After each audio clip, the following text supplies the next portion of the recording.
Good evening. I am Victoria Dengel. I'm the Executive Director of the General Society of Mechanics and Tradesmen, and I welcome each and every one of you for this very special evening, which is part of our Labor, Literature, and Landmark Lecture Series, and it's our third labor lecture of the series. The Labor, Literature, and Landmark Lecture Series is supported in part by public funds of the New York City Department of Cultural Affairs in partnership with the City Council. And we always take just a couple of minutes for those of you less familiar with the General Society of Mechanics and Tradesmen. Who has never been here before? I'm just curious. Okay. All right. Well, an extra warm welcome to you. And so for those of you less familiar with the society, we were founded in 1785 by the skilled craftsmen of the city. Today, our 232-year-old organization continues to serve and improve the quality of life of the people of the City of New York through our educational and cultural programs, including our tuition-free Mechanics Institute, the General Society Library, which you're in tonight, our lock museum upstairs where you can browse 370 locks and keys, all chronicled in a book called The Lore of the Lock, and our nearly 200-year-old lecture series, of which this lecture is a part. You'll find information about the library on your seats, and you can join for as little as $35 a year if you can prove that you're a senior citizen. And we do check. Our focus for this year's labor lecture is a behind-the-scenes look at how things work and a view of different professions, institutions, and landmarks. Tonight, I am delighted that we have a very special speaker and someone who has especially come out of retirement to speak tonight on the art of steam heating, a case study, the General Society's classic steam system. Our speaker this evening began his love affair with heating systems in 1970 by going to work for a New York-based manufacturer's representative that was deeply involved in the steam and hot water heating business. He studied hard, prowled many basements and attics with seasoned old-timers and paid close attention to what they had to say. He is considered the international authority on this topic, and he's also the author of 20 best-selling books, including the updated Lost Art of Steam Heating, Revisited, and numerous magazine articles about steam and hot water heating. He founded heatinghelp.com in 1997 with his wife, as many of you know as the lovely Mary Ann, and his daughter Erin Holohan Haskell, who is with us tonight, now owns and operates this tremendous resource. And I've been on that Heating Help wall, and I cannot believe what fabulous information there is there. It's really just a brilliant exchange with seasoned professionals. So on behalf of the General Society, it's my great pleasure and honor to introduce Dan Holohan to you.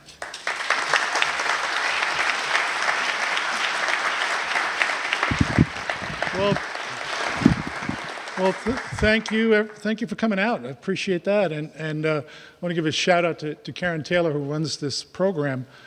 And she asked me, because I'm on the board here, she asked me if I could come up with a speaker for this night. And I didn't know anybody, so I figured it was easier for me to do it than try to find somebody. So thank you for coming out. I want to talk a little bit about the history behind all this, because that's what captivates me the most. And we have to begin with this fellow who was the first guy in the world to ever say that a building could be heated with steam. And he was an Englishman, and he was a colonel in the army there. And he wrote a paper and presented it to the Royal Society. It was called A Proposal for Warming Rooms by the Steam of Boiling Water, conveyed in pipes along the walls, and a method of preventing ships from leaking with the worms eating the bottoms of the ship. So that was combined into two things: steam heating and worms eating the bottoms of ships.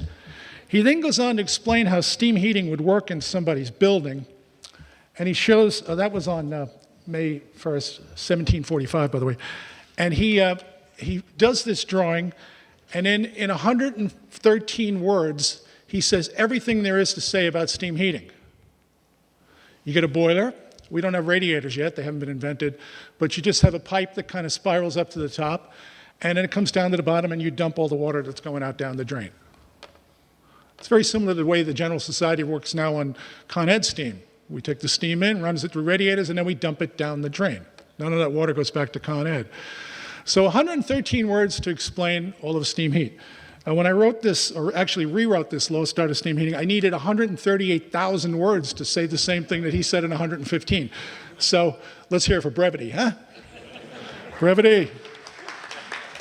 All right. So about 39 years go by, and we, because really nobody does this, because it seems like a crazy thing to do. The British never really picked up on steam heating. That became an American phenomenon. The British were into hot water heating, and for good reason, mainly because the steam boilers were exploding and killing a lot of people. But the first guy to actually try this in a house happened to be James Watt, who 39 years later, after Colonel Cook comes up with the idea, decides to put a radiator into his house. And this is his house, and it gets the very first radiator in the world, which was nothing more than a flat box made out of metal. And he brought steam to it. We don't have air vents yet, so he uses a little petcock to let the air out, and then opens it again to let the air back in, because steam systems all breathe in and out all the time. Air goes out, steam comes in. So he's the first guy to do this. And then time goes by, and when I was still working for the rep in New York, I got invited by a contractor up to a town just near Hudson, New York, called Claverack, and I got to see this house. This was in 1987. This house was built in 1857, and it had a heating system. And Dr. Cassiope, who was almost 100 years old, was living there with his wife. They had a rooster inside the house. This guy was still seeing patients coming and going, and there's a rooster walking around. It was quite a day. Quite a day. So I go in there because the contractor friend of mine said to me, you got to get up here and see this place. It's got the oldest radiators I've ever seen in my life. And I said, well, I'll be up there soon. He says, Dan, the people are almost 100 years old. I said, I'll be there tomorrow. So I went up to Claverack, New York, and I walked in there, and I had my first experience with a radiator that looked like that. That's a steam radiator that's recessed at the floor. So this is a very early version of radiant heat, I suppose, except it was 215 degrees. And Mrs. Cassiope said to me, you got to be real careful when you don't have your shoes on. So, and here she is. So she's sitting next to a radiator that was made by Stephen Gould in 1854, and this is the first radiator ever produced, and it's an American invention. And this was installed in 1854 in this house. I'm there in 1987. It's still there. So she's showing me this, and there's his valve. And they had one of these that they had taken out some years ago in the garage, and they offered it to me. So I took it and kept it for years. And it shows Stephen Gould's patent there from 1854, which is October 3rd, 1854. Quite nice, right? So there's your very first radiator, and it was designed to. They tried to make it look better than it was, because people were not happy with the size of this, particularly the women. That's what was reported back in those days. So they made it look like this with kind of a wood grain on it to try to appeal. And it was called a mattress radiator for obvious reasons, because it looked like that. And it's just it's plate steel, and the edges are rolled over some rope. And it was designed to run on very low pressure, which made it very popular. And you'd think, well, gosh, if I ever saw one of those in real life, wouldn't that be something to see, huh? I mean, can you imagine? Because time went by, they passed away, the house was abandoned for about 10 years, and then one day I got a call from an attorney who bought that house. And he got in contact with the contractor that had worked on the house, and he said to me, is this still a viable system? And I said, I went up there to see him, and they had the house pretty much gutted, but the radiators and the pipes were still all hanging in place. And I said, sir, this is probably the oldest heating system in America. And he says, you know what, we're going to keep it. So that system installed in 1854 is still running. What are you working on now that's going to be around 160 years from now? Isn't that amazing? And by the way, if you want to see this in real life, it's not far from here. Go down to the Fish Bar on East 5th Street. It's a dive bar. Right? And you can see it, they're still running. That's how they heat the Fish Bar. So again, what are you putting in today that's going to be around in 160 years? Isn't this fun? So time goes by, and they start to do more and more with steam boilers. But the problem was the steam boilers were exploding. And that's a big major thing. And in fact, when they started to put boilers in buildings, the buildings were blowing up at the rate of 1 every 36 hours. Somewhere in America, a building was leveled by a steam boiler explosion. And there was no such thing as a low water cutoff. They're firing coal and they're firing wood, and they're running the boilers. They thought it was normal to have 60 pounds of pressure at the radiator. And there's no relief valves. And this is crazy. And they're just putting this stuff in, and we begin to see this series of American tragedies that were taking place, like the Helen McGregor, that at the time in 1830, it was the biggest disaster, 55 people dead. Here they are. You see them up in there. Hey, journalism was no different then than it is now, right? So they did this, and gosh, I look at that, it just gives me the chills. And it got worse. You know, that Mark Twain wrote in Life on the Mississippi that in the decade of the 1830s, there were 100 riverboats. 60 of them exploded. So your chances of getting off once you got on, not so good, right? So today we worry about terrorists, then they worried about boilers. The Sultana, this is the worst disaster in maritime history. The Sultana went down. It killed 1,800 people, which is almost 300 people more than died on the Titanic. And this was a very small boat.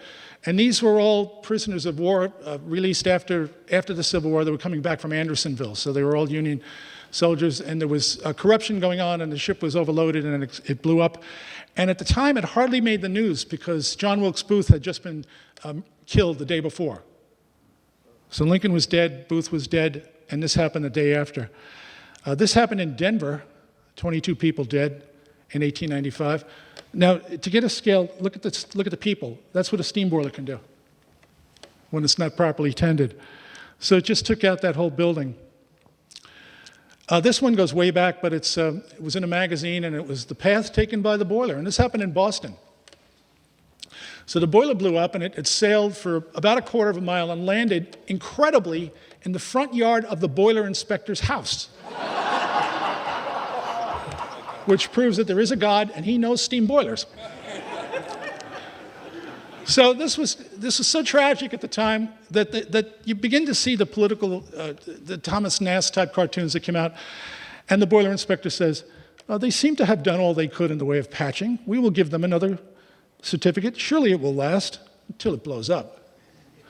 So this was the problem that the trades were facing at the time, and you could see it appearing in the trade journals back in the 1890s. Whose little girl are you? And here's the consumer says, whose little girl are you? She's rated high, but she hasn't any trademark. And the architect says, her face is all right, but I'm doubtful of her figure. And the steamfitter says, I ain't got no use for little girls with extravagant ratings. They've stung me before. And she says, I guess I'm nobody's little girl. And on her chest it says, rated at 1 million. But when this was going on, they didn't even have the term British thermal unit. Every manufacturer used their own heating unit, and it could mean anything they wanted it to mean. So if you're a boiler manufacturer making a boiler that's rated at 1 million heating units, I call my unit a little bit different, and now I've got a better boiler at a cheaper price. And again, nothing is being tested. There's no such thing as ASME. There's no rating agencies. There's no testing agencies. They're just pushing this stuff out. It's new inventions. Everybody's making them, and they're blowing up every day and a half. Will he make the lighthouse? This is a Contractor magazine, so true heating values. And he's surrounded by all this flotsam and jetsam, false boiler ratings, low prices, high ratings, all kinds of heat units. And the poor contractor's in a boat, and he says it's an awful voyage. I wonder if I'll ever make that lighthouse. There it is, a lighthouse of, oh, look at this, all these different things. And he says, he's holding a boiler catalog, and he says, they only gave me this and all the responsibility. What am I to do? So it was manufacturer versus contractor. People owning buildings afraid to even try to put this in there. And this is the state of the industry then, not that long ago. Not that long ago, just a little over 100 years. So things begin to get better with the banding together of these two guys, who were your first heating contractors in America, J.J. Walworth and Joseph Nason. And they put in the first steam heating system in Lowell, Massachusetts, in a mill, and then they went ahead and they put in heat in the White House, and that was done in 1855. So these guys put steam heat in the White House and then ran this ad that said 12 presidents thought that this corner couldn't be heated. So isn't that fun? So 1855, heated by steam. When I wrote the first version of Lost Art of Steam Heating, a reporter called up, and she was very interested in this, and she asked me about the White House because I mentioned it in the book. So she says, do they still have that same heating system? So I said, I don't know. She says, well, I'm going to find out. I'm going to call them. So she calls the White House, and she starts asking questions about the White House's mechanical system. And she called me back a week later, and she says, I was just visited by the Secret Service. Thanks a lot. I said, you're welcome. So that went in 1855, and that lasted until 1923, when the new system was put in, also steam, and it explains that the mansion is going to be heated from the steam boilers that were in the State War and Navy building, which is also known as the Executive Office building today. So that's across the street from the White House, and that ran the boilers that heated the White House. They trenched, as you see in that drawing, under the streets and to provide heat to the White House. The White House no longer runs on this system, of course. If you want to find out, just call the White House and ask them about the mechanical system. I'm sure they'll send somebody to see you.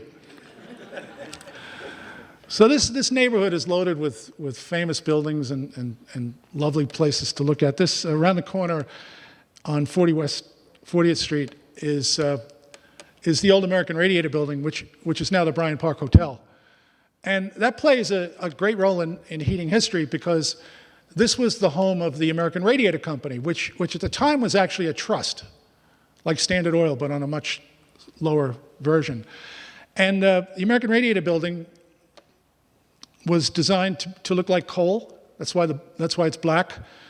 And that roof is designed to look like the flames in a coal fire. And the entire basement of that building used to be a showroom for boilers and radiators. And people would come from all over to look at these beautiful radiators like you see in this building and to look at boilers, which were amazing. I mean, the boiler would actually bring summer indoors, and that was unheard of at the time. So this was when people marveled at this concept of central heating, and it was all done in that building. But what they also did in that building was they tried to make things profitable for themselves, for this what became a trust, and they did that by fixing prices and demanding that any member, should the member lower the price of the boiler below what American Radiator said you should charge, that they would seek out that manufacturer's customers and give away boilers for free. They would put you out of business. So once they announced that, within 6 weeks, every boiler manufacturer in the country became a member of what they call the Carbon Club. And the Carbon Club's job was to fix prices, but also to lower the prices, to lower the pressure on steam systems, lower the temperature on hot water heating systems so that they would be safe. And they did that in 1899. 100 Park Avenue, now at 40th Street, now has this building there. But before this building was there, the Murray Hill Hotel was there. And isn't it nice to see Park Avenue before it was covered? When the trains ran down low like that and you had to cross the street by going up the bridge. The Carbon Club met in the Murray Hill Hotel on December 18th and December 19th in 1899. And at that meeting, they decided among the members that from this day forward, there is no hot water heating system that should run hotter than 180 degrees. And there is no steam system in this country that should run more than 2 pounds of pressure. And they just decreed that, and they enforced it by saying everybody is going to use the same pipe sizing charts that allow for a pressure drop that measures in ounces over 100 feet of travel. So if everybody's following those guidelines, contractors would stop competing based on pressure, and they would all design around the 2 PSI standard. So that set the standard that followed and made this stuff safe. Lower pressure steam is very safe compared to the stuff they were using before. A little bit of time goes by, and we have Mr. Nason there. He gives us the term radiator. He's the first guy ever to call a radiator a radiator. And this is the Nason Radiator, which was actually made from leftover gun barrels after the Civil War. So they plugged the top of each pipe, and that top is just decorative there. So that's a Nason Radiator. And what follows then are radiators that compete to be more and more beautiful. So Bundy, which was made in Griffin Ironworks in Jersey City, comes out with this. And here we see what's called a two-pipe air vent system. So we don't have steam traps yet. So we have a supply valve over here, a return valve over here, and an air vent up here. That's what is in this building, and in many buildings in Manhattan. So we got that. We got this cover to make it look prettier. Isn't that nice? Got them coming in all different shapes and sizes, so they go in the corner like that, and some of them are big and round and may weigh 1,000 pounds. And some of them are designed with window seats, have a seat, but not when it's on. Right? Isn't that nice?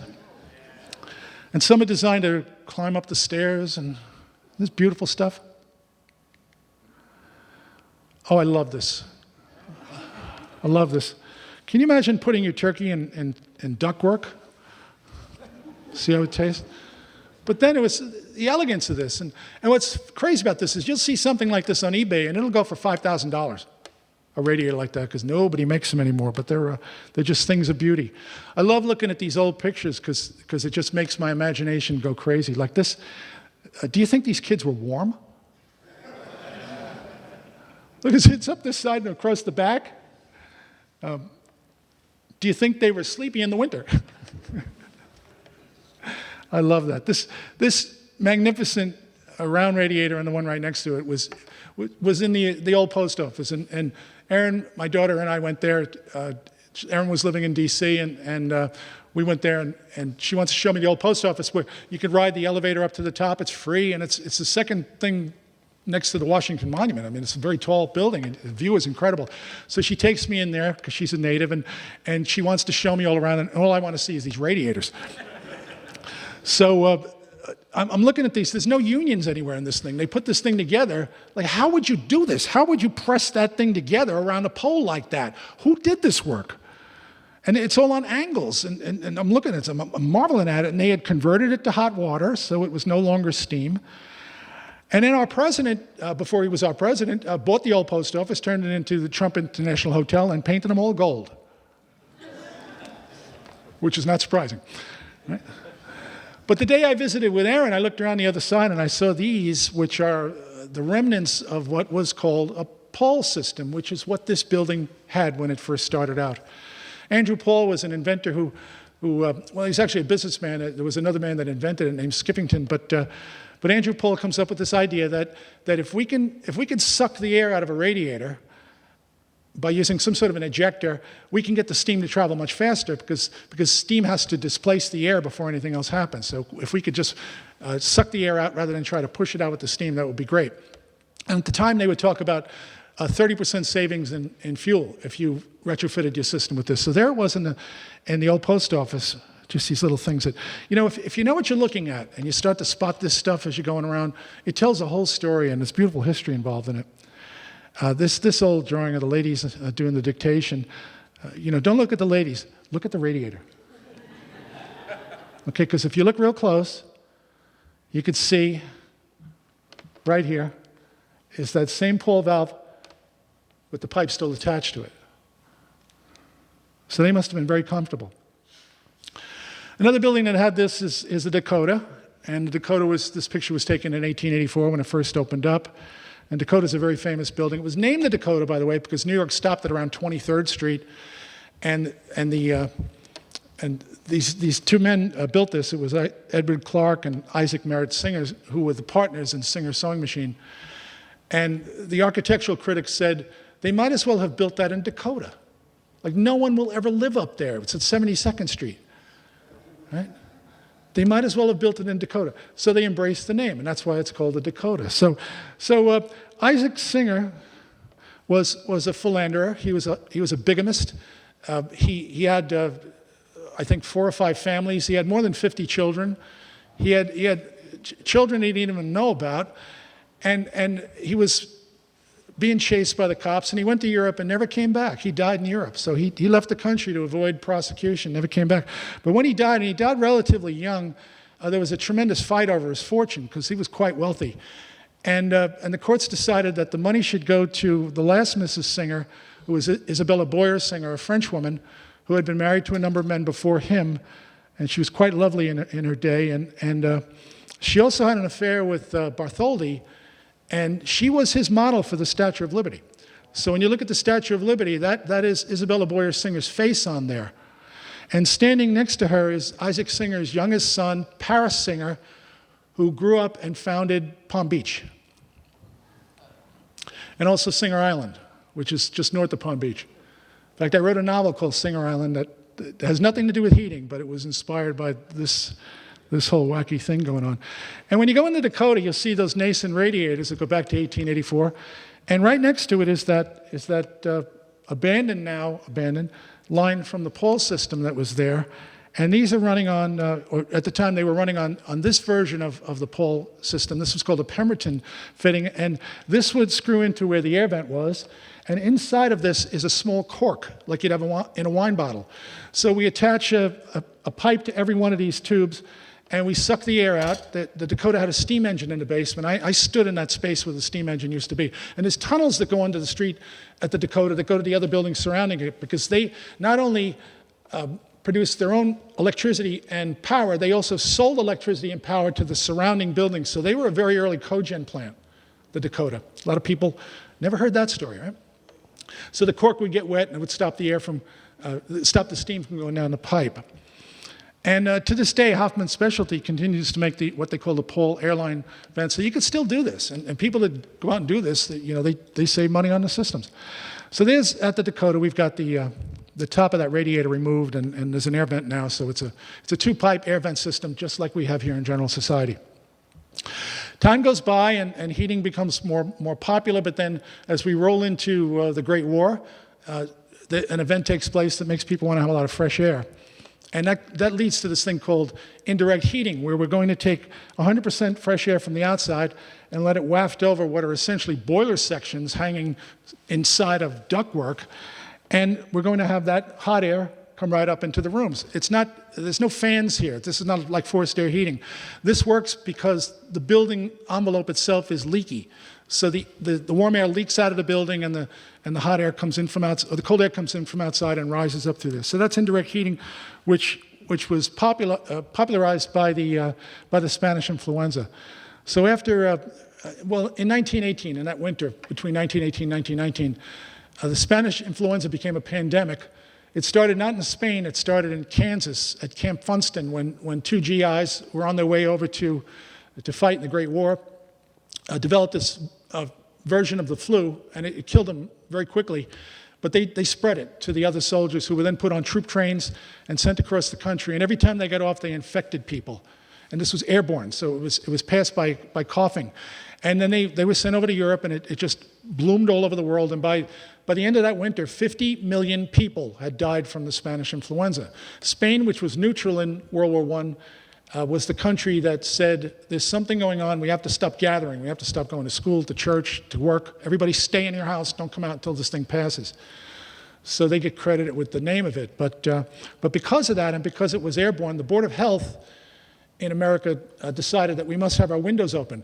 So I discovered this in my research by looking at books that were written in the 1920s, engineering books, where they began to explain that because of the fresh air movement, which I didn't know what it was, we must design a heating system for the coldest day of the year with the windows open, which is why radiators are the size that they are, which is why so many apartments and offices are overheated in New York, because everything was designed around open window ventilation.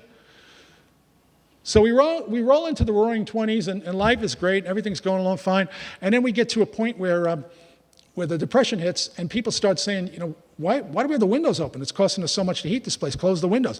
And they close the windows, but now the heat that's coming out of the radiators is so extreme that they need to do something. So the government gets involved, and they do some research, and they find out that if you paint a radiator with either this gold bronzing paint or aluminum bronzing paint, you will reduce the radiator's output by as much as 20%. So if we paint an aluminum bronze, it reduces by down to 80%, just because it's a metallic paint. So it stops the radiant heating from working on the radiator.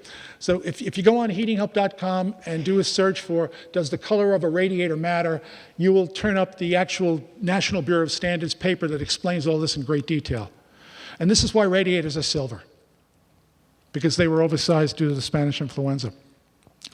They also started to put covers around radiators, not to keep the kids from getting burned. How many of you touched a hot radiator when you were young? How many times did you touch that radiator? See? You're a smart generation. But it was there to cut down on the output of the radiator. So if you do something as simple as just put a shelf over the top, this tells us that we have to add 20% to the size of the radiator to get the same output if that shelf was not there, because it kills the convection. So this classic cover that we put on radiators, the one that's got the hinged top and the perforated front, you have to add 30% to the size of the radiator to get the same output if that cover's not on there. So it effectively cuts 30% of the heat. So you paint it silver, it cuts 20%, you put this over it, and it cuts another 30%, and this is how they dealt with radiators that were oversized because of the Spanish influenza. Steam traps show up around 1905 or so, but before that, we don't have steam traps. There's no steam traps in this building. There was a proposal before I came on board to put steam traps on all the radiators, which would have been madness in a building like this. Because this building is so simple, it runs on gravity. Everything runs in gravity here, and very slight steam pressure and gravity. So to go to the incredible expense of doing all this work would have been fruitless and silly. So what we have here was a former pole system, but it's now what's called a two-pipe air vent system. So this is where we've got a supply line going up and a return line coming back on the other side. No steam traps, they had not yet been invented. So we've got a supply valve on either side of the radiator and a radiator vent. So it's like one pipe steam with drains. And in this picture, everything is draining down into what's called a wet return, which is anything below the boiler waterline extends across the whole building. So we're sending the steam up the pipe, and it's entering the radiator, pushing the air out the vent, and then the condensate just drains back down to wet return. It's simple. It runs on gravity. Here's one. This is not from this building, but this is a classic two-pipe air vent system. You could tell because the supply pipe is always one size larger than the return pipe. Regardless of the size, you got bigger the building, the bigger the pipes, but it'll always be one size smaller on the return side than it is on the supply side. This was in an apartment building where they had a two-pipe air vent system. Here's the supply over here and the return over here, and they decided to put these thermostatic radiator valves on there, but you can see there's air vents on the radiator, which have to be there. So when they put these thermostatic radiator valves on there, at great expense, the steam, which is also in the return, just decided to heat the radiator backwards. So the contractor put these on. It was in a law firm. And now the contractor wants to know why it's not heating well. And I explained it. On this type of system, you have to put the thermostatic radiator valve between the air vent and the radiator. I'll show you a picture of those a little later. So the lawyer said to me, well, who's going to pay for this? I said, I don't know. That's not engineering. That's sociology. Right? Which is why I majored in sociology. So two-pipe air vent system, when you don't have the wet returns, works like a ladder. So the steam favors, say, the left side going up. It passes through the radiator, and then it starts to rise up through the return side. So everything is coming on both pipes looking for the air vent.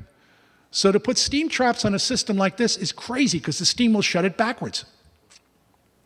And it gets you nowhere. It doesn't buy you any savings. It doesn't buy you anything except more heartache.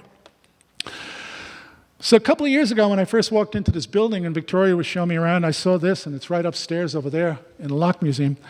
And what I saw here was the three pipes: supply, return, and the vent line, the pole vent line. As soon as I saw that, I knew exactly what was everywhere in this building. Could you do that? I could do this because I have no life. This is my pornography. I sit alone in dark rooms with this stuff. Right? But when you can do that, you can solve just about any problem. If you can walk in and see a piece of the puzzle and know what the rest of the puzzle is going to look like, because that is classic New York building stuff right there from the 1800s. 1890 steam is quite different from 1910 steam, 1920 steam, 1930 steam, 1940 steam. Very different. Further back you go, the weirder it gets. So I knew what that was. And then we looked around, and one of our brothers, Alex Weiss, takes me upstairs to the very top of the building, and there's a pump room up there, and it's the last radiator in the building that still has the original equipment on it. So there it is. That's the pole vent right there. And there's the pipe. And the way Andrew Paul got paid was they didn't do any of these installations. He just worked on a royalty. So he got 12 cents per square foot of equivalent direct radiation based on the radiator size.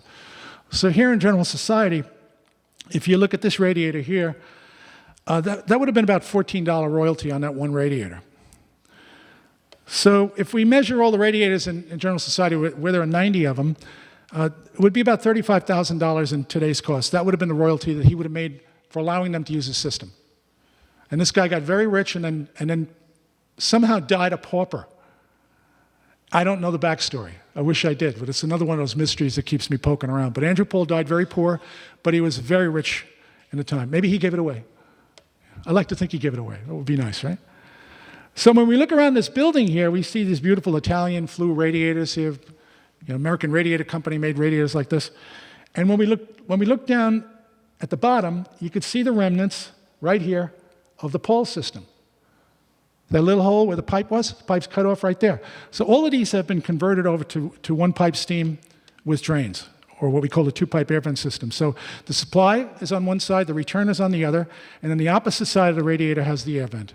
So everything in this building, except for that one on the very top floor, is running off of this. That's what we were faced with when I first looked at this. How do we make this more efficient? What can we do with this? Isn't that pretty? Look up. Look up. See the steam pipes?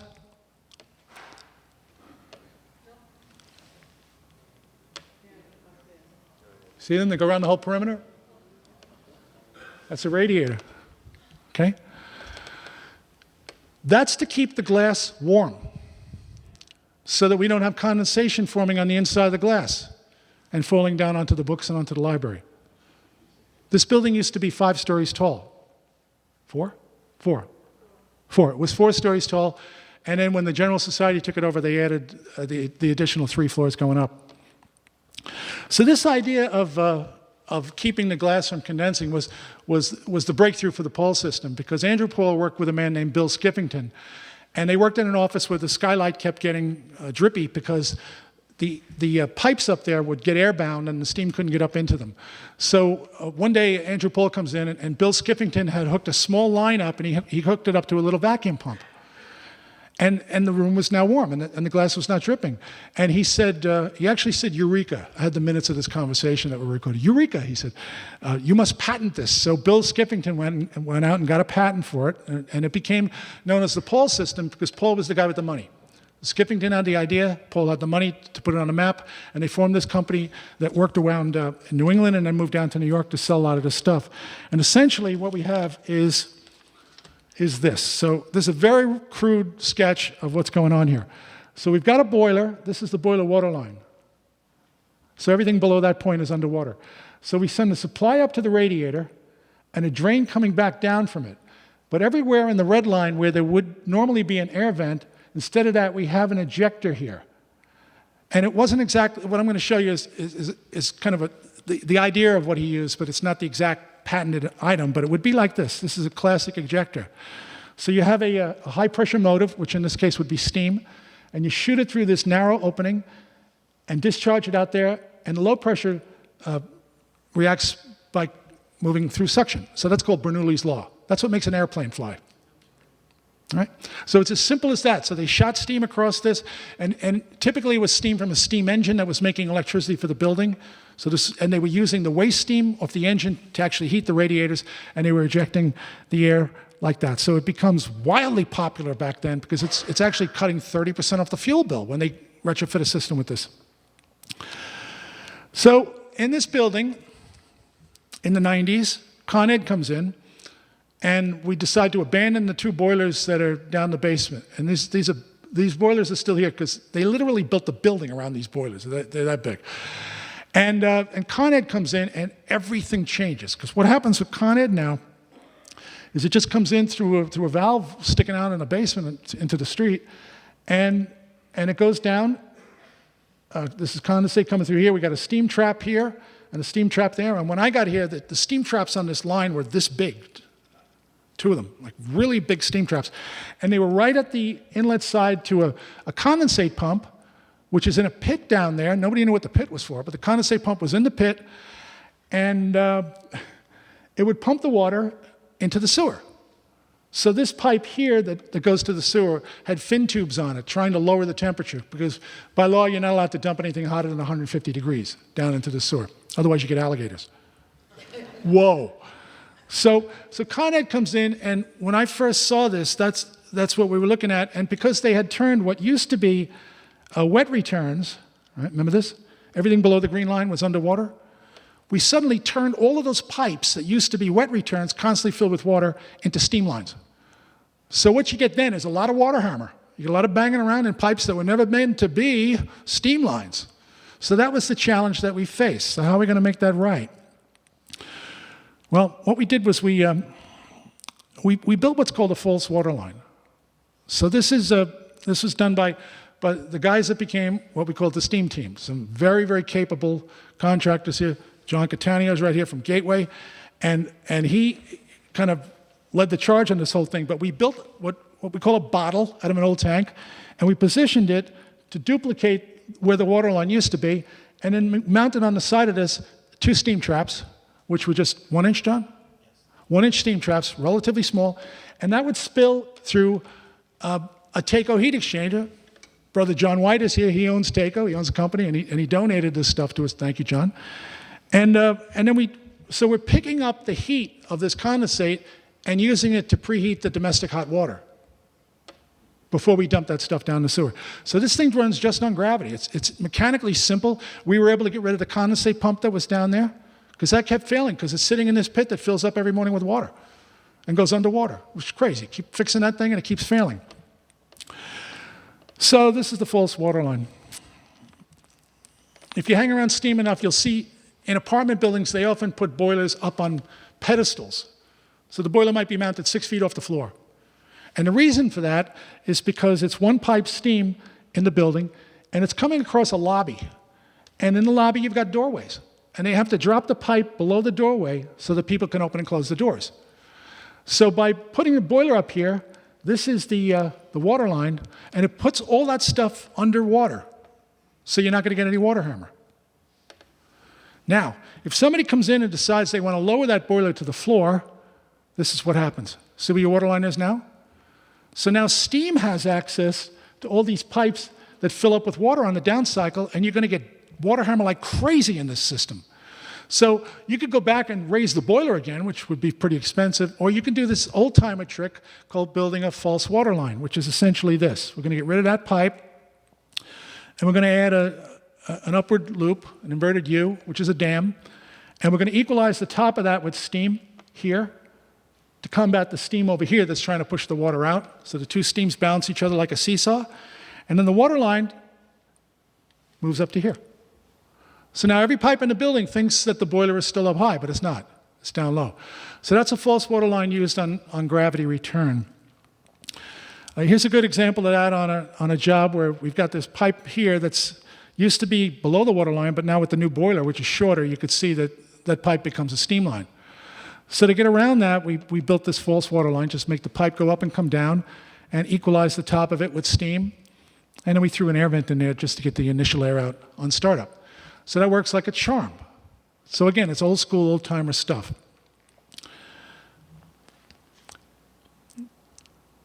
There's a false water line. If you didn't know steam and you're walking through a building and you see a pipe do that, you'd probably say, what kind of an idiot would do that? Right? I used to do that when I was learning. What kind of a moron would do that? And then some old timer says, yeah, well, that's been there for 50 years and it works just fine. So who's the moron? Well, that would be me. Yeah. So you see this. So this is also a technique that we use when we have condensate and boiler feed pumps too, which open the system to atmosphere. And this is a good example of that. This is the Old North Church in Boston where Paul Revere, 1 if by land, 2 if by sea. They had this 2-pipe air vent system and they needed a new boiler. But the challenge was, how do we put in a modern boiler feed pump to compensate for the water that used to be in the old boiler but is not in the new boiler and make this work? So I went up there and I worked with them on this, and we built this bottle that looked like that had 3 steam traps on the side of it, and it just spilled to the boiler feed pump. So this sketch is of another job, but it's a good example of that. So you can see here the two bottles forming the false water line across the whole building, and it's spilling through traps into a condensate pump and shoving it back. But again, this is not what we had to deal with here, because we wanted to get rid of that condensate pump. There's that last job. So general society, okay, so the airline is abandoned. We're down to two-pipe air vent systems. So what are we going to do? Well, let me take you down the basement. You ready? It's really nice down there. It is. First of all, there's two of these. There's two boilers there, and they're 10 feet high, 10 feet wide, and 20 feet long. They're not going anywhere. So they're just abandoned in place. And what's beautiful about these boilers is the contractor's name is on them. Cast right into the door. James Curran Manufacturer, Heating Engineers. And what's beautiful about James Curran is he made these boilers on West 36th Street, right around the corner. There was a guy making boilers that size on West 36th Street. Isn't that crazy? In that building. Today, that's that, and we've got now Hudson Yards coming in, so this will be filled up with probably $1 million condos or something, right? But just when you're walking around, just look at these buildings and think about what must have been back then. So, where is our boiler here? Our boiler is right there. Right? That's the General Society's boiler. Here's what we're doing. Comes into the basement through that valve. Brother Klansky, are you here? No? Okay. He fixed that valve. And it goes then into a pressure-reducing valve because it comes in from Con Ed at about 125 pounds per square inch, which is way more than we need. They run pressures like that because you can get a lot of energy through a very small pipe, relatively speaking, under the city streets. And it's too dangerous to put something like that in a building. So this takes it down to about 50 pounds through the first pressure-reducing valve. It then meets up with this brand new meter that Con Ed put in this winter because, we reduced the fuel bill here by, figure half, cut the fuel bill in half. So Con Ed immediately sends somebody to change the meter. Yes. That's what we were expecting. That's what we were looking for. When they came, we said, thank you. They're probably still trying to figure out what happened. So it comes out of there at 50 PSI, and then it goes to a second pressure-reducing valve. I'm shooting this in the bottom, but it's up here. It's hard to see. And that's going to reduce the pressure down to a lower pressure of about 2 pounds. Now, the challenge we faced here is the control that's making this thing work, this ancient heat timer control. Heat timer is supposed to work like this. It's supposed to have a sensor that says it's cold outside, let me turn the heat on. And then somewhere in the building, if you had a boiler, there's a sensor that says, okay, the steam reached this point. It's a thermistor. It's somewhere on a pipe. You've got to figure out where you want to put it. If you get that wrong, nothing works. But okay, so now here it's 40 degrees outside. The pipe is hot to this point. So now let me run 20 minutes out of an hour, say. And then if it gets colder, I'll run longer out of an hour. But the problem was this thing was sitting there, and it turned on the first cold day of fall and turned off in May. It ran all day until they shut down at night, but then it was running all the time. And nobody knew. So we get in here. Now my brother Alex Marks is up here. Alex is remember that movie Rain Man? Okay. He's like that with electricity. So this guy can do anything with electricity. So he starts poking around in his ancient control, and he finds some paperwork in there that says there are settings that can be used for district heating, like Con Ed. So he calls Heat Timer, and nobody knows anything about this. But he's persistent. He's like a terrier. And he keeps going at them, and they finally find like some old guy named Joe works in the back. He's got dust on him. And Joe says, oh, yeah, I know how to do that. And he tells Alex, you got to go in there and like disconnect this wire, connect that, flip this switch, flip that. So Alex goes in there in his suit, and he's flipping this stuff, and suddenly we got this thing coming on and going off every 20 minutes. Which right there, I mean, you kind of cut the fuel bill in half if you shut that thing off, right? So, because prior to that, the control was the windows, as it so often is in New York. So this is what we're facing now. If you're running constant pressure on a one-pipe steam system with drains, which is what we have here. This is essentially one-pipe steam. The system starts out filled with air. You have to vent the air out. And in steam heating, there's this thing called drop-away pressure on a one-pipe steam air vent, which says that when the pressure is up, it's shoving the relatively wide bottom of that float that's inside of the vent up into that hole. Right? And you have atmospheric pressure trying to come in through the hole to counteract the closing force of the steam pushing it up. So on boilers, we have these devices called pressure trolls, which cycle the system up and down in a sine wave. So it drops the pressure down, and the air vent manufacturer will say, you have to drop below a certain specific amount of pressure in order for the vent to open again after the first cycle. So in this building, if we're sending, say, 5 pounds of steam pressure 24 hours a day at the vents, they're never going to open, which means a lot of your radiators are not going to heat, which means the system's going to run forever because the building gets cold in certain areas. And then some knucklehead comes along and raises the pressure even higher. So what we did was we lowered the pressure, and that allowed all the air vents to work so the flow can drop and venting can continue, and suddenly everything starts to work. And it gets more comfortable, and the price of the fuel goes down. So down in the basement, when we're looking at this, we see the supply rises going up. Those are the ones with the insulation on them. That loop that they do back and forth is for expansion, because when a steam riser expands, when it gets real hot, you don't want it lifting the radiators off the floor. So we do that in the basement. And the returns are all coming back here, and they're dumping into this pit here. This is the 40-gallon, John? 40-gallon water heater it's electric water heater. We put that in there. We abandoned 2 gas-fired water heaters that were in the basement because they were venting into the old chimney, which was about the size of my car. So you can't get very good draft up to that. So that was a little scary. So we got rid of that, and we went electric on that. But we're also using heat exchangers to reclaim the heat of the steam. So this probably won't come on that much, the electric coils. So there's the pit. And in this pit, we had the condensate pump was down there. Now, when we started to go down the basement, I'm watching this water come up every morning. We thought we had major leaks here. But the sump pump, which at one point failed,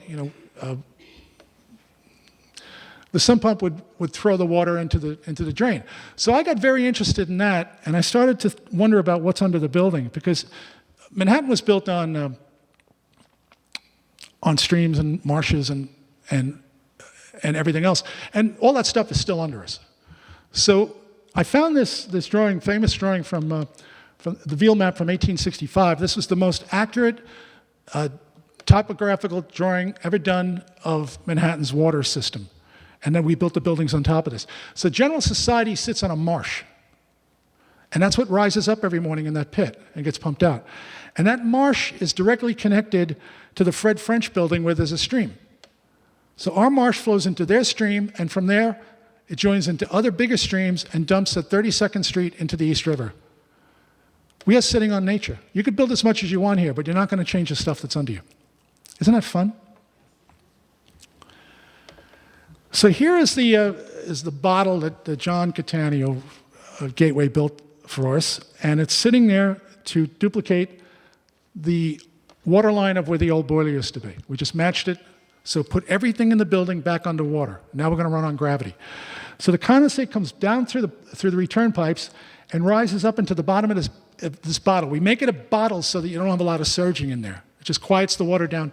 And then it spills out of a lower trap and then a higher trap, and runs by gravity over here to this hole in the wall, which has a heat exchanger. There are the 2 traps. There's the hole in the wall. And once it gets there, it runs into this water-to-water take-out heat exchanger. So this is the condensate that's coming back from the whole building. It's running into the shell of the heat exchanger. The domestic hot water is being recirculated through the tubes. And we're picking up all the heat. That pipe then goes through the old fin tube that used to give up the heat across a very nasty space down there in a tight little area and dumps into the city sewer. So that's the way the whole system worked. So we put it back essentially to the way it was in 1890. And then John also gave us a second heat exchanger. This one, steam to water. This is water to water here. This is steam to water. And these lines that you see here are the recirculation lines that run up through the building. So we want everybody to have instant hot water when they open the faucet. So John gave us some recirculation pumps and these heat exchangers so that when the pumps are running, it's bringing all the water in the building through the steam exchanger when the steam is up. It still runs through there when the steam is off, but also through that exchanger in the basement. So to pick up the heat from the condensate. So it's steam to water, water to water. And we're only going to use that 40-gallon heater in the summer when the steam system is off. And that's sufficient because there's no great need for hot water in this building. But we're taking advantage of all this stuff and getting rid of all the complicated, expensive equipment that was here before that. And then in 2 weeks, we're going to meet with some good friends up in Chicopee, Massachusetts, a company called Tunstall that represents Macon Valves. And they are going to donate to us these thermostatic radiator valves that go between the air vent and the radiator. So the installation is very simple. We remove the air vents from the radiators and we screw this in. It's completely self-contained, it's non-electric, and everybody that has a radiator will be able to control the temperature in that room by just turning that knob. So it's got a wax in it that's sensitive to the room air temperature, and when the room gets to a certain point, it stops the air from venting out of the radiator. If the air can't get out, the steam can't get in. And then as the steam condenses in the radiator, this vacuum breaker opens to let air back into the radiator so the radiator doesn't overheat. Right? So they're doing all of that for us. Now, one final thought is all you have to do is ask. Right? Now, I say that because we did all of this at no charge to the General Society. Right? And that's because, and we were able to do that because we have members who are incredibly professional and realize that we are links in a chain that goes back 232 years, and it is now our turn to take care of this building. When we're dead, other people will step up to do the same. But right now, it's our turn. So the members that are involved here donate their time and their talent, and the manufacturer members, like Mr. White here, Brother White, donated equipment because I asked him, and he said yes. It's like I can never say no to you, you know. So we were able to do this and make all this happen and get rid of all the complicated stuff and cut the fuel bill in half. Mostly because we know what we're doing, right? So that's what this place is all about. It's about sharing, and it's about love, and it's about caring for this legacy and for the society. And can't thank you enough for coming out tonight, so thank you.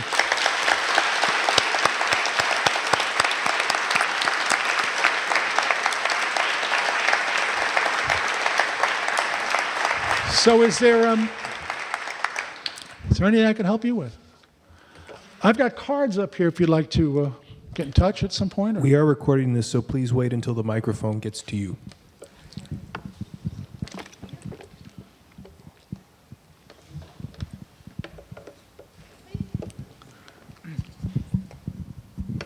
So I'm curious about, like, the modern heating system uses a thermostat or some, turns on and off, but the old heating system would be coal, and it would never turn on or off.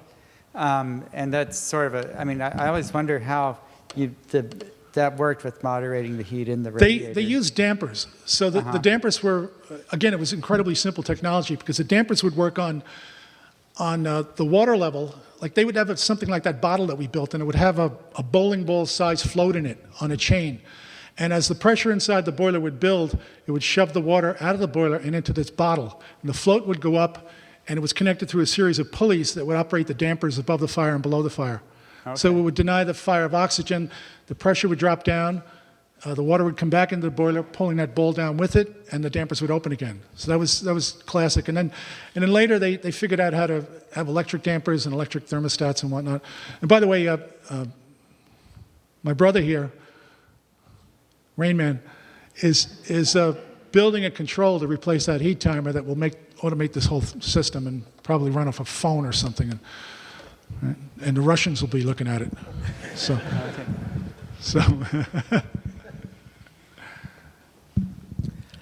I'm not even in the kindergarten with the engineering. My husband's an engineer.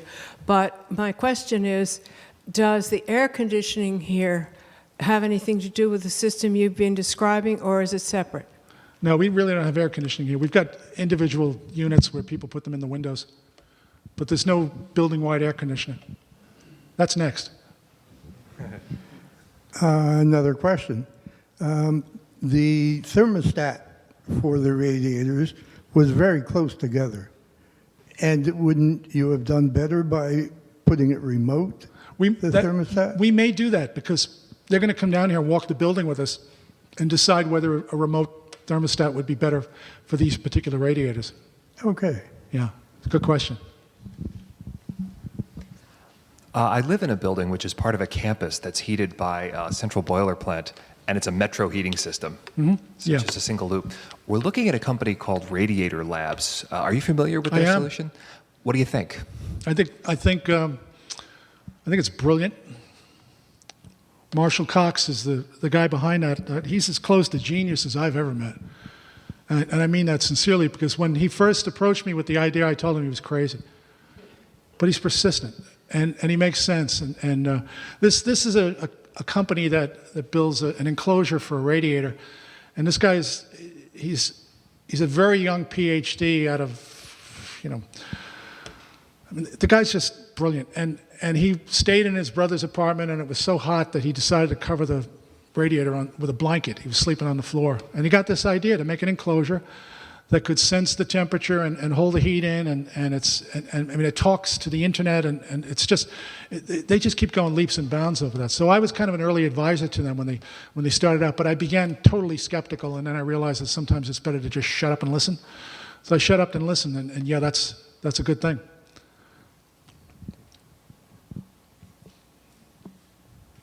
Ooh.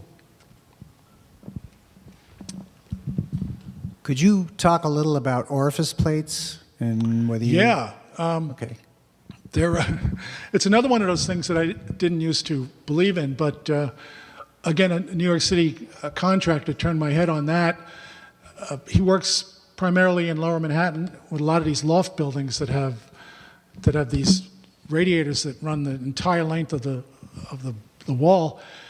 And he would go in and remove the steam traps from these jobs and put an orifice plate, often made by hand, inside the supply valve. And he'd drill an 1/8 of an inch hole in it and allow only what would fit through the 1/8 of an inch hole. And he would combine this is very important, with superb venting. So with steam heating, you got to vent like crazy because the air wants to get out, the steam wants to get in. But if the venting isn't right, nothing's going to work.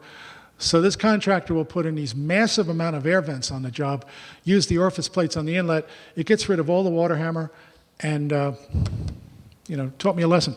In this Lost Art Revisited, I wrote about that and what I learned, and had to eat a little humble pie over that because the guy was right. 25 years ago, I didn't realize it when I wrote the first one. So yeah, good stuff. Where? Paul Shea. Right there. Hi. Thank you, Paul. It seemed from your presentation that the first heating systems were two-pipe systems rather than single pipe. Is that the case? Yeah.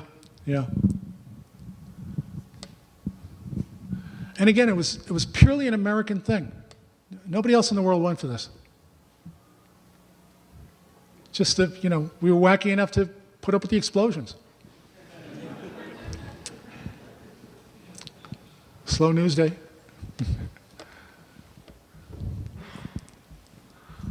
There are a lot of the 1920s era New York City schools that still have half the windows open in the winter because one side's overheated. Is there a simple economical fix for these schools?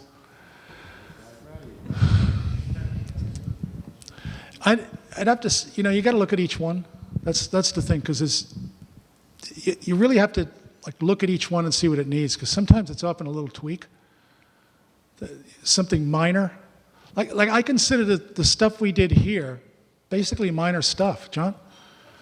It was just a little bit of piping change in the basement, and that's all it needed. So if somebody came in and said, well, you got to retrofit the whole building, put in modern system, that would have been crazy, especially in a building like this, because the radiators have such character. So there's no blanket answer for what to do with New York. I mean, I remember going into New York City schools when they were burning coal, and that was not that long ago.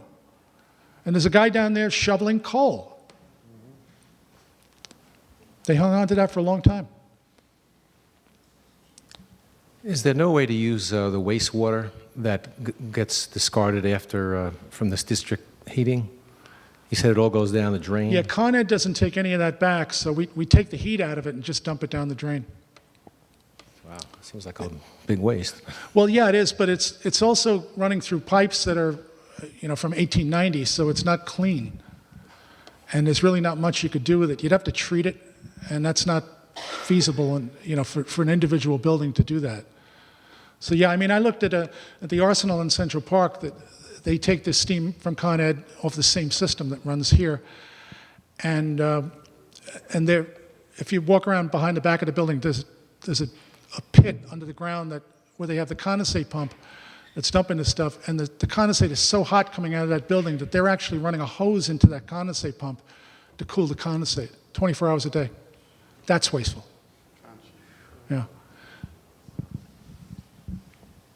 Yes. Hey, I read your book like every time I started in a new job at every building. Thank you. You helped me put this girl through college. I appreciate that. I didn't say I bought a new copy every time.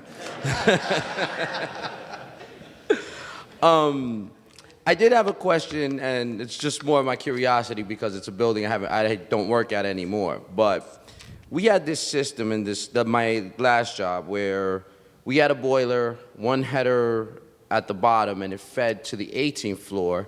And then we had an express riser that shot to a header all the way at the top of the building and down fed the steam. And I know in your book you talked about a system that down fed the steam, but I never saw this combination before.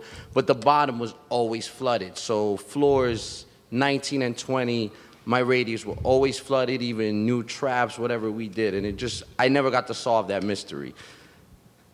And again, I can't solve it from here. I'm not asking you to. I just was wondering if you had any ideas, like why would anyone even build something like that since you knew all these systems? It's just, they were people and they tried different things in different places. I mean, there's a lot of one-pipe systems mixed with two-pipe systems. Like it's Lower Manhattan, there's buildings that go two-pipe steam up to a certain point, and then everything above that is one-pipe steam. Why did they do it? Probably economics, probably somebody had an idea and everybody went with it. I mean, just because they did it doesn't mean that they were right back then. I mean, you got to get past that too. With a lot of these old systems, you don't know whether it was crazy at the time or not. Yes? Hey, Dan. Follow up on the orifice question.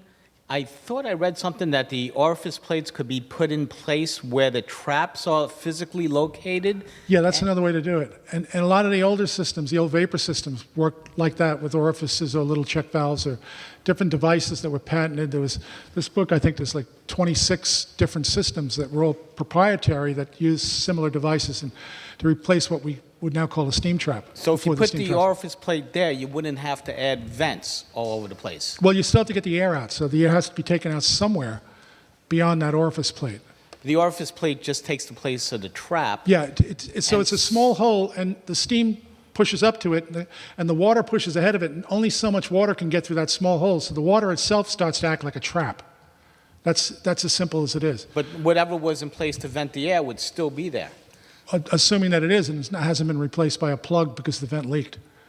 So when you start out, you always start wherever the steam comes in, and you walk through the building and you say, if I were air, could I get out? And you're looking for vents. And the more vents you have, the better off it's going to be.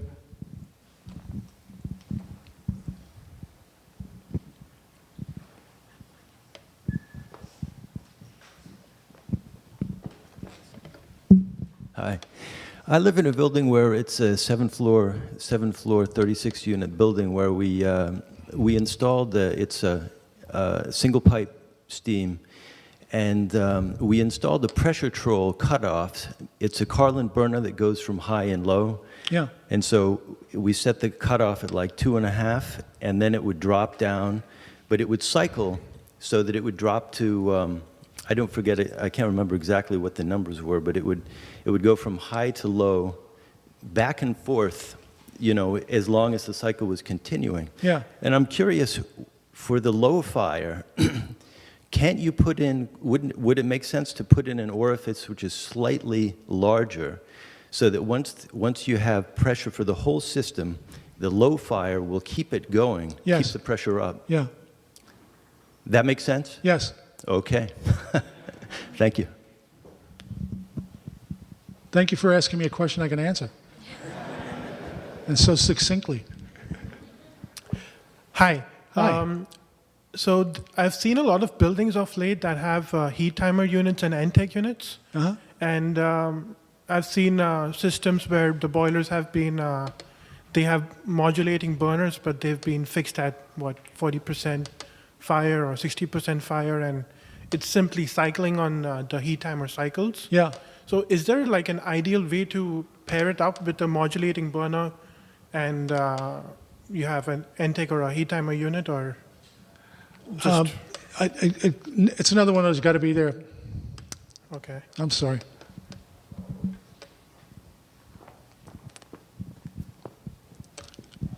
Okay, I'm told one more question, and then Victoria's booting me out.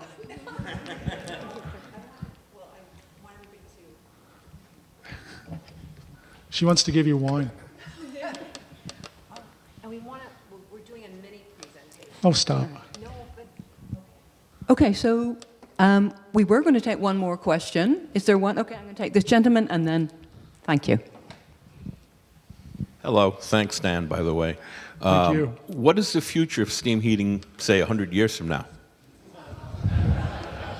What's Can I answer your you then? prediction? Your prediction. There's some really interesting work being done now with vapor heating, particularly in New England. A friend of mine, a Russian engineer, who's doing similar to the pole system, but not using pole vents. And he's just sending imagine this, you start up a steam boiler, but before you start it up, you evacuate just about all the air out of the system. And once the air is out of the system, when the boiler comes on, it begins to make steam very quickly because the whole system is under a vacuum. And it starts sending up vapor at relatively low temperature. I mean, you're sending up vapor at 170, 180 degrees into the building. And it moves real fast because there's no air in the system.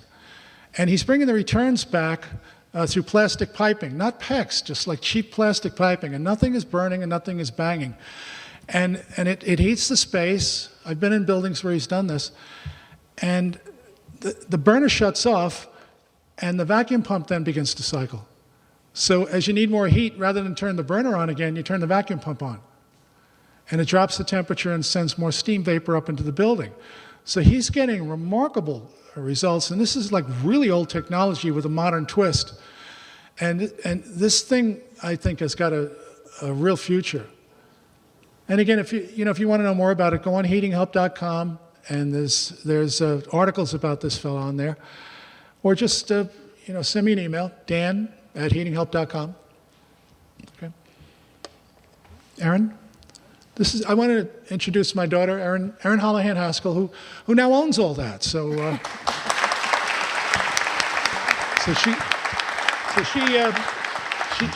she bought the company from us last year, and Marianne and I now receive checks from her, which is nice, because it used to be the other way around. And she's taken this. She's brilliant at marketing and internet and all that, and she's taken this thing like further than I ever could. And she was, for the past 10 years, pretty much the brains behind heatingup.com. I just shut up and listened to her and did everything she told me to do. And now it's hers. So good stuff. So we can get, one of us, either Aaron at heatinghelp.com or Dan at heatinghelp.com, can get you information as time goes forward and you need it. And if you want a copy of this, it's on our website. It's also on Amazon.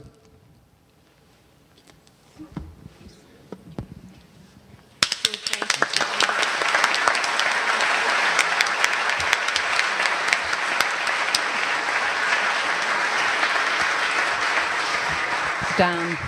Karen. I want to say thank you so much. This was just the most marvelous and fabulous presentation, and so far-ranging, from the Spanish flu to have the Dakota got its name to the stream and marsh under our building. It was just chock full of information and absolutely fascinating. And thank you for illuminating for those like myself who don't know very much about the mechanics of steam heating. It really was an eye-opener. And I'm going to go down and have a look at that basement. And, and I think and I think other people like myself will all look at radiators in a completely different way. It was a fabulous presentation, as I said, so thank you. And I thought it might be nice if we could also ask the other members of the STEAM team to take a bow as well. If we could ask the members of the STEAM team to stand up. Yes?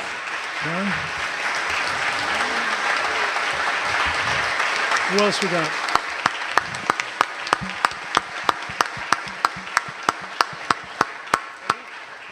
Yeah, because as Dan said, what an elegant solution. But back to you, Dan. We would like to make a presentation. Now, we normally give a citation, but Dan had received an earlier citation, and so he asked that we didn't present it this evening, but we're not going to let him get away. We want to mark the evening, and I'm going to reintroduce Victoria Dangle, our Executive Director, to make this presentation.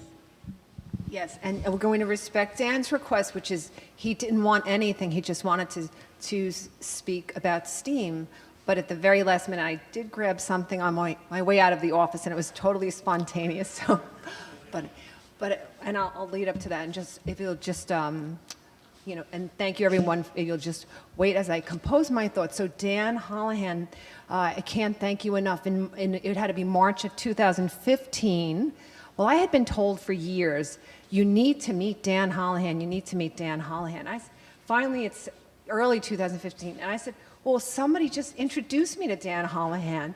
So Joe Marciano did, and it's been really, we're 232 years old. I would say it's one of the most significant things that happened along the way to the society, because all of our programs happen within this space. We moved here in 1899, and as I'd like to say, we're not moving. This is our fifth home, and we're staying. And I'm a second-generation General Society member. My father was the 1982 president, so it's an organization that's near and dear to my heart, and an organization that has helped generations and generations of New Yorkers. And there's not a person in this room, and I could say this with some authority, that has not touched someone in their lives that has been graduated from our Mechanics Institute, because if you're in the building construction industry, someone knows someone in some way that's been attached to the Mechanics Institute. And we've helped thousands and thousands of New Yorkers through our tuition-free programs, which happen right in this building. Our lectures happen in this building. Our tenants upstairs, our nonprofits, who our colleagues, as we call them upstairs, they depend on this space. And until Dan and the STEAM team came along, I have to tell you, well, I grew up in New York, so I was used to water hammer, but you know the heat's on, oh, here comes the heat.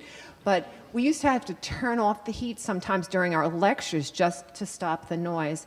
So Dan, your contributions to the General Society of Mechanics and Tradesmen, your brotherhood, your friendship, all done with such love and generosity, and Brother Catania, Brother White, Brother Marks, Brother Klansky, who could not be here tonight, it just has made such a difference in this important and historic structure that is on the National Register of Historic Places.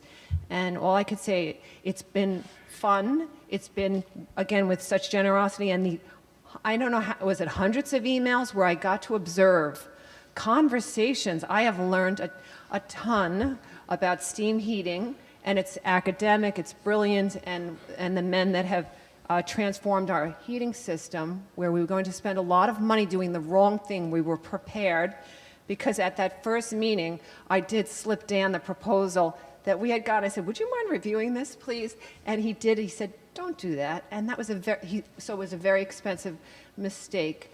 And well, I'll just conclude by saying thank you for loving the General Society of Mechanics and Tradesmen, the people and its work.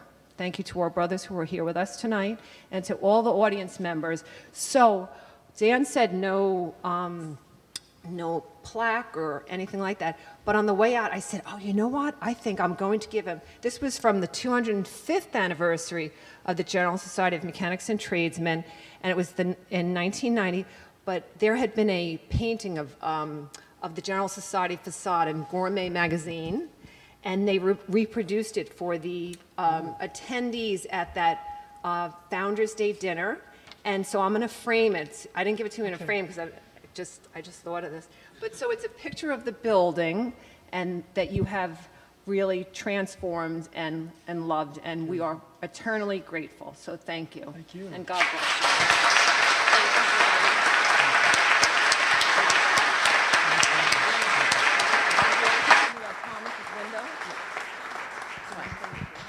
Yes. I would like to, you'll be glad we are about to round up, but I want to, we have a beautiful window that's dedicated to Dan by our window curator, Thomas Donahue, and I do suggest you take a look of it when you leave.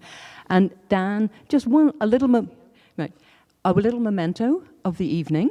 Thank you. Yeah.